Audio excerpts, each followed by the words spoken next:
Bonjour et bienvenue dans votre chaîne Prépa Retraite, exclusivement consacrée au système de retraite en France.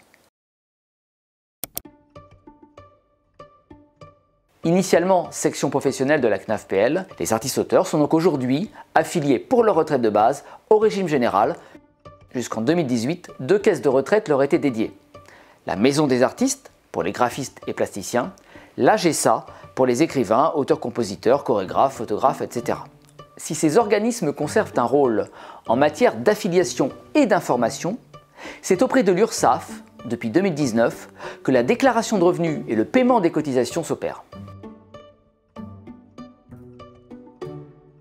L'essentiel à connaître sur la retraite de base des artistes-auteurs a déjà été traité lors des épisodes 4 à 7. En sachant bien sûr que la réforme des retraites s'applique aussi à eux. Dès lors, évolueront tant leur âge de liquidation, comme l'indique ce tableau, que le nombre de trimestres requis pour bénéficier d'une retraite sans décote. Toutefois, certaines précisions sont nécessaires en ce qui concerne les cotisations et le revenu de référence. Les taux de cotisation supportés par les artistes-auteurs sont les mêmes que ceux des salariés, à ceci près que depuis 2020, l'État en prend une part à sa charge. Quant à l'assiette des cotisations, elle varie selon le statut du revenu de l'artiste, salaire, bénéfice non commercial ou micro-BNC. Dès lors, pour déterminer le revenu d'une année donnée, l'artiste-auteur additionne là où les assiettes auxquelles il recourt à ses autres revenus salariaux éventuels. Ce revenu total, toujours plafonné à un PSS, peut potentiellement intégrer ses 25 meilleures années. Notez que les artistes qui ont de faibles revenus peuvent surcotiser sur la base d'une assiette imposée équivalent à 900 SMIC horaires bruts. Leur revenu de l'année vaut alors ce montant. Voici pour la retraite de base des artistes-auteurs. Examinons maintenant leur retraite complémentaire. Celle-ci dépend d'un seul organisme, l'IRSEC, mais 3 régimes différents cohabitent, en fonction de l'activité exercée. Le RAP concerne obligatoirement tous les artistes-auteurs, alors que le RACD et le RACL ne concernent que certaines spécialités. Ces 3 régimes sont des régimes par points, dont vous connaissez maintenant les formules. L'assiette de cotisation est strictement la même que celle du régime de base, donc en fonction du statut de l'artiste. Mais pour le reste, plusieurs différences existent. Alors étudions chaque régime en commençant par le RAP. Celui-ci est accessible à condition de déclarer un revenu d'artiste-auteur d'au moins 900 SMIC horaires bruts sur une année. S'applique alors sur 100% du revenu déclaré, dans la limite de 3 passes, un taux de cotisation de 8%. Pour les petits revenus, il est possible d'opter pour un taux réduit à 4%, mais les droits acquis baisseront à due proportion. Enfin, sachez que la valeur d'achat d'un point RAP en 2023 est de 83,03 €. Voyons maintenant le RACD. Pour celui-ci, l'affiliation s'opère dès le premier euro de revenu déclaré et le plafond est plus élevé qu'au RAP. Le taux de cotisation est en revanche identique, 8%.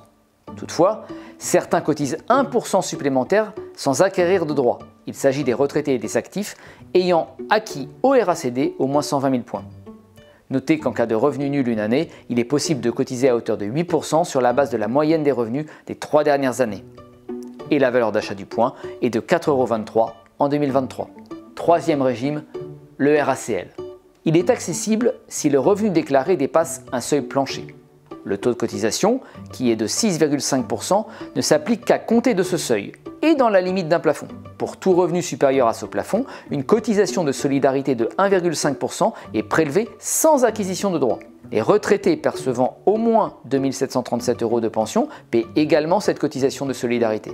Enfin, si votre revenu déclaré est inférieur au seuil plancher et que vous avez déjà cotisé 3 années au RACL, vous pouvez opter pour une cotisation fixe.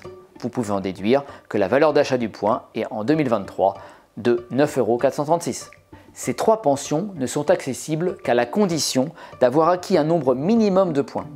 Dans le cas contraire, soit un versement forfaitaire unique équivalent à 15 ans de pension, soit le remboursement des cotisations est possible, mais uniquement sur demande. Pour le RAP et le RACD, si les conditions de départ sans décote au régime général ne sont pas remplies, voir épisode 7, alors une décote s'applique. Ces régimes seront donc impactés par la réforme des retraites, tant au niveau de l'âge de départ qu'au niveau des trimestres requis. Tel ne sera pas le cas pour le RACL, pour lequel, sauf inaptitude, il faut attendre 67 ans pour demander la liquidation. Enfin, notez que seul le RAP accorde une majoration pour 3 enfants élevés pendant au moins 9 ans avant leurs 16 ans. Ah, il est temps de conclure. Durant cet épisode, nous avons rappelé que les artistes-auteurs dépendent du régime général pour leur retraite de base. À ce sujet, nous avons vu les taux de cotisation et les assiettes afférentes qui dépendent du statut retenu. Nous avons aussi détaillé leurs différentes retraites complémentaires, RAP, RACD et RACL, tant du point de vue des conditions d'affiliation que des éléments d'âge ou de décote par exemple. Lors du prochain épisode, nous aborderons la retraite des micro-entrepreneurs. Autant dire que cela intéressera beaucoup d'entre nous. Et comme le disait Beaumarchais, la difficulté de réussir ne fait qu'ajouter à la nécessité d'entreprendre. Alors à bientôt!